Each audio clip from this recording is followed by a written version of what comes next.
Hi there, I'm John of John's Carnivorous Plants, and this is my indoor nursery. Today we're going to talk about what to do with a no ID plant. So, one of the big questions that comes up all the time is, what is my plant?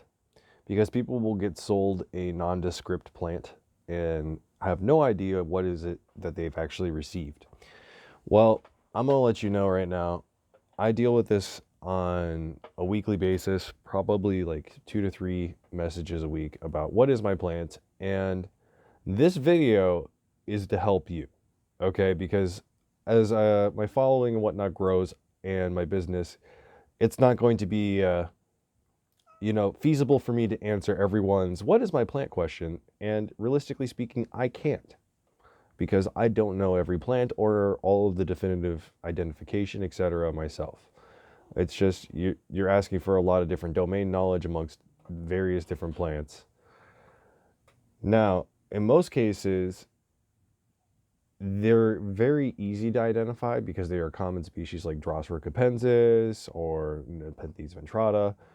But then there's sometimes hybrids that you'll find that some sellers are putting out there that are unlabeled. And to be honest with you, I will be just stabbing in the dark if I try to make a guess.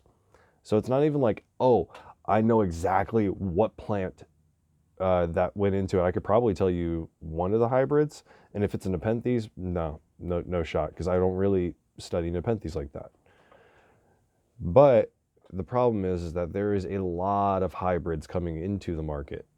So my suggestion is, if you get a plant that you have no idea what it is, came with a nondescript tag, just as Nepenthes or whatever, and you've come across this video and you're like, okay, what do I do, John?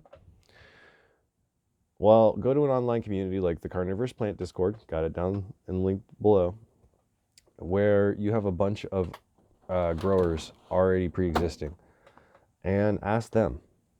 Now, if you don't have a flower picture, or like in the case of like a Saracenia or Nepenthes, it's very long periods of time between a flower, you're probably not going to get a 100% accurate answer.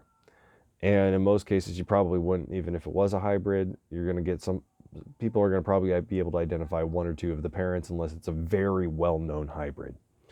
So take everyone's opinion with a grain of salt. This is why I made the previous video of why labeling is so important. And if you're buying from a vendor who's giving you a nondescript label, they probably don't know much about the plants themselves, and they're buying them from someone else. So I do not recommend sourcing your carnivorous plants from them because they're not going to be informative.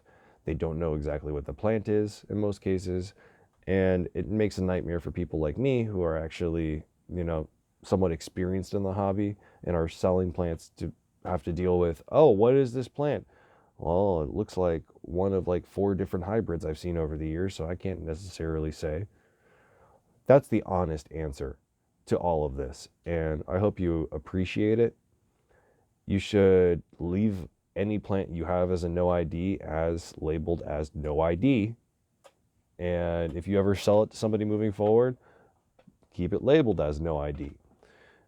Like, you can put like a speculated guess in parentheses or something, but still, just never pass off a plant you've never been sure of its identification onto somebody else.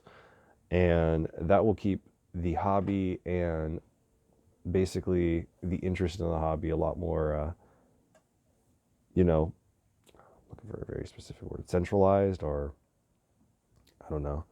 It's much more in the hands of the growers at that point to make sure that everything is still being maintained properly, which is still not a foolproof thing. But in other sections of horticulture, you'll find that, yeah, people misidentify things all the time.